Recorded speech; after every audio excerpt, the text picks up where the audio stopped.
दोस्तों, क्या आपको कभी लगा है कि जब आप किसी और की शादी में बिना किसी बैग के अकेले आ जाएं, तो लोग आप पर कैसे नजर डालते हैं?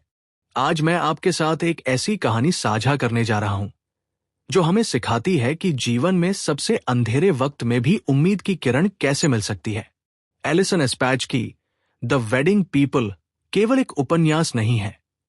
ये एक गहरी सीख है कि कैसे दूसरे लोगों की कहानियों में अपना भविष्य खोजा जा सकता है। फीबी स्टोन का नाम है हमारी मुख्य पात्र।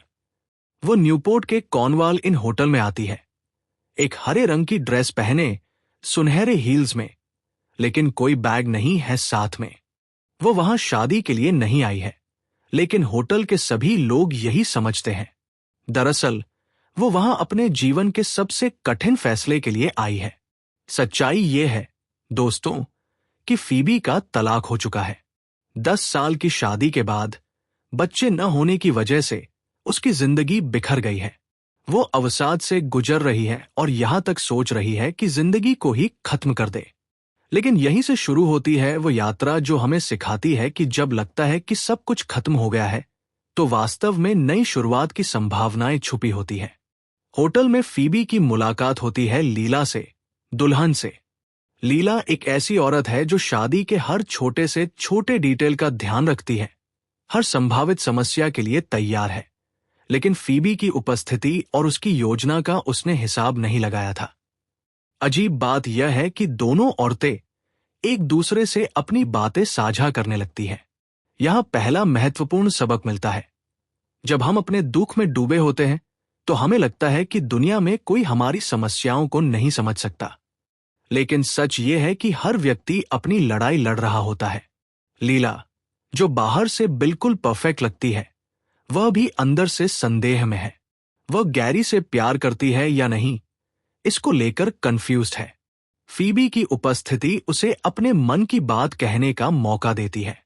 गैरी, दुल्हा, एक डॉक्टर है जो अपने दिल की बात सुनना नहीं जानता। वो एक स्टेडी इंसान है, लेकिन अपनी भावनाओं पर भरोसा करने से डरता है। फिर है जूस, गैरी की पहली शादी से बेटी, एक टीनेजर जो चाहती है कि कोई उसे वैसे ही देखे जैसी वो वास्तव में है। दूसरी महत्वपूर्ण सीख, हमारे जीवन में अक्सर ऐसे लोग आते हैं जो हमारे लिए अनजान होते हैं, लेकिन वही हमारे जीवन की दिशा बदल देते हैं।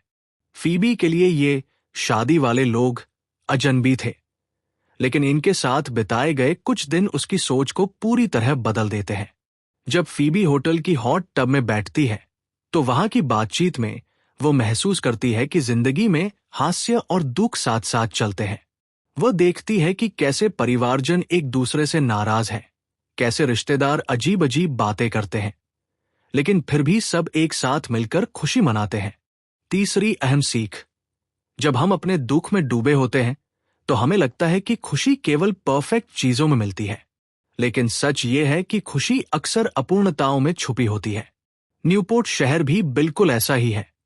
बाहर से बिल्कुल परफेक्ट लगता है, लेकिन अंदर से इसकी अपनी कमियां हैं। ठीक वैसे ही जैसे शादी भी बाहर से परफेक्ट लगती है, लेकिन अंदर की रियलिटी कुछ और होती है। फीबी का पति मैट भी वहां आता है। वो क्रेडिट कार्ड की एक्टिविटी से पता लगाकर फीबी को ढूंढता है और रिश्ते को फिर से जोड़ना चाहता है। यहां फीबी के सामने एक और दुविधा आती है, पुराने कंफर्ट जोन में वापस जाना या नए पॉसिबिलिटीज के लिए साहस दिखाना। चौथा, जीवन पाथ। कई बार हमारे पास वापस जाने का ऑप्शन होता है, पुराने रिलेशनशिप में, पुराने जॉब में, पुराने लाइफस्टाइल में। लेकिन ग्रोथ तभी होती है जब हम आगे बढ़ने का साहस करते हैं, भले ही फ्यूचर अनसर्टेन लगे। फीबी के लिए मैट के साथ वापस जाना आसान था, लेकिन ये उसे वही पुराना फीबी बना देता जो डिप्रेशन में थी। शादी के दिन कुछ ऐसा होता है जिसकी किसी ने कल्पना नहीं की थी। लीला को रियलाइज होता है कि वह गैरी से उतना प्यार नहीं करती जितना करना चाहिए। वो शादी को कैंसिल करने का फैसला लेती है। यहां फीबी एक अहम भूमिका निभाती है। वो लीला को एनकरेज करती है कि वह अपने दिल की सुने। पांचवी महत्वपूर्ण सीख, कभी कभी सबसे बड़ा साहस ना कहने में होता है। समाज के प्रेशर में, फैमिली के एक्सपेक्टेशंस में, हम गलत डिसीजंस ले लेते हैं, लेकिन जब तक हम ऑथेंटिक नहीं होते तब तक हमें सच्ची खुशी नहीं मिलती। लीला का शादी कैंसिल करना एक बड़ा साहस था, लेकिन ये उसके और गैरी दोनों के लिए सही था। फीबी के कैरेक्टर डेवलपमेंट में एक और इंटरेस्टिंग एस्पेक्ट यह है कि वह एक कॉलेज प्रोफेसर है। उसे क्लासरूम की खामोशी को समझने में दिक्कत होती है। कभी लगता है कि स्टूडेंट्स बोरिंग हो रहे हैं, कभी लगता है कि वे डीप में सोच रहे हैं। यह रिफ्लेक्शन उसकी लाइफ में भी देखने को मिलता है। छठी सीख, कम्युनिकेशन में साइलेंस का भी अपना महत्व होता है। हमें दूसरों की खामोशी में अपनी इनसिक्योरिटीज को प्रोजेक्ट नहीं करना चाहिए। जैसे फीबी को लगता था कि स्टूडेंट्स बोर्ड हैं, वैसे ही लाइफ में भी हम दूसरों के रिएक्शंस को गलत इंटरप्रेट करते हैं। बुक का एक पावरफुल कोट है, love is visible, it paints the air between two people a different colour and everyone can see it. यह बताता है कि सच्चा प्रेम छुपाया नहीं जा सकता, ये हवा में दिखाई देता है, लोगों के बीच के स्पेस को एक अलग रंग देता है। सातवीं गहरी सीख, प्रेम केवल वर्ड्स में नहीं, एक्शंस में दिखता है। फीबी और मैट के बीच प्रेम था, लेकिन यह वो करार नहीं था जो लाइफ की चैलेंजेस को फेस कर सके। वहीं दूसरी तरफ फीबी और उन वेडिंग पीपल के बीच जो बॉन्डिंग बनी, वो कुछ दिनों में ही उसकी लाइफ चेंज कर देती है। बुक की स्ट्रक्चर भी बहुत इंटरेस्टिंग है। ट्रेडिशनल चैप्टर्स नहीं है, बल्कि हर सेक्शन को वीक के दिन के नाम से मार्क किया गया है।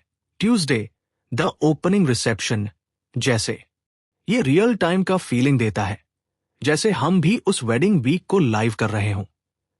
आठवीं प्रैक्टिकल सीख, लाइफ की पेसिंग को समझना जरूरी है। हर दिन कुछ न कुछ नया होता है, हर मोमेंट में कुछ सीखने को मिलता है। जल्दबाजी में डिसीजंस लेने की बजाय टाइम को अपना काम करने देना चाहिए। फीबी के लिए यह वेडिंग वीक एक ट्रांसफॉर्मेशन पीरियड था। जब फीबी अंततः होटल छोड़ती है तो वह पूरी तरह बदली हुई औरत है। उसने डिसाइड कर लिया है कि वह सेंट लुइस वापस नहीं जाएगी, कम से कम अभी तो नहीं। यह डिसीजन उसकी बढ़ी हुई सेल्फ कॉन्फिडेंस और लाइफ के प्रति नए पर्सपेक्टिव को दर्शाता है। नौवीं ट्रांसफॉर्मेशनल सीख, कभी कभी हमें अपना पूरा लाइफ सेटअप चेंज करना पड़ता है। कंफर्ट जोन छोड़ना, फैमिलियर प्लेसेस को बिहाइंड छोड़ना और अनसर्टेन फ्यूचर की तरफ कदम बढ़ाना, यह स्कैरी लगता है, लेकिन यही पर्सनल ग्रोथ का रास्ता है। ऑथर एलिसन एस्पैच खुद एक प्रोफेसर है और उन्होंने वेडिंग्स में काम किया है ग्रेजुएट स्कूल के दौरान। उनका कहना है कि स्ट्रेंजर होकर किसी और की वेडिंग अटेंड करना एक यूनिक एक्सपीरियंस है। आप फोटो बूथ के पास खड़े होकर गेस्ट्स की कंप्लेंट सुनते हैं और यह राइटर के लिए कंटेंट का खजाना है। 10वीं और अंतिम महत्वपूर्ण सीख, जीवन में हर एक्सपीरियंस, चाहे वह कितनी भी छोटी या अजीब लगे, हमें कुछ न कुछ सिखाती है। फीबी के लिए वेडिंग पीपल स्ट्रेंजर्स थे, लेकिन उन्होंने उसकी जिंदगी बचाई।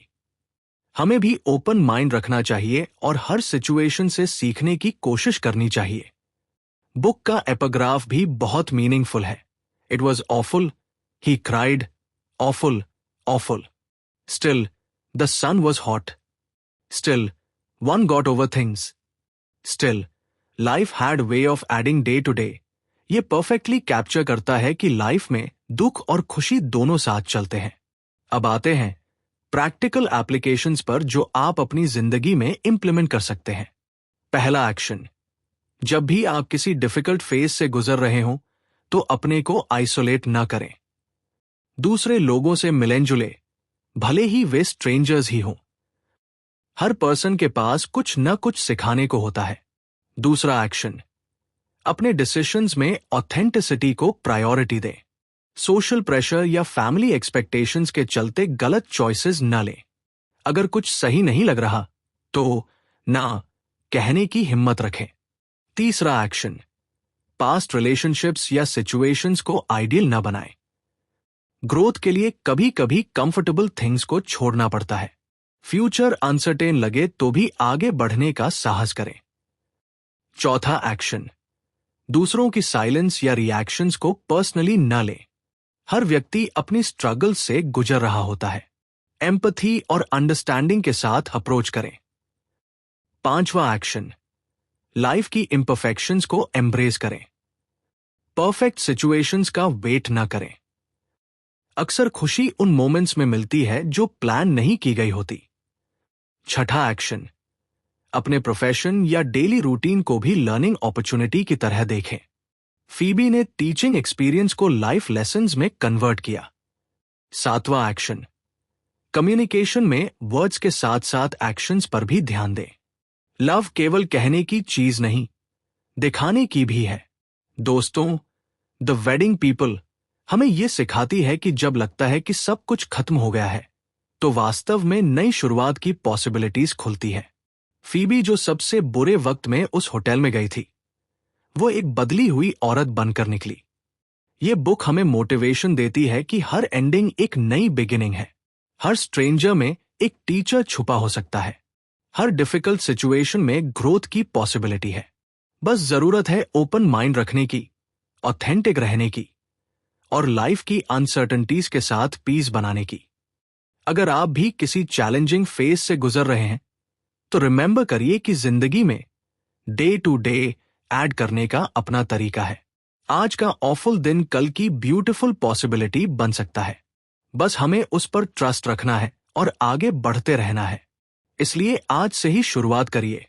नए लोगों से मिलिए, अपने कंफर्ट जोन से बाहर निकलिए और याद रखिए कि हर वेडिंग, हर गैदरिंग, हर सोशल सिचुएशन आपके लिए एक लर्निंग अपॉर्चुनिटी है।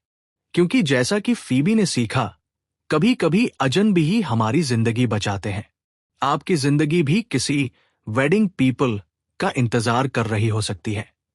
वे लोग जो आपको दिखाएंगे कि आगे का रास्ता कितना खूबसूरत हो सकता है।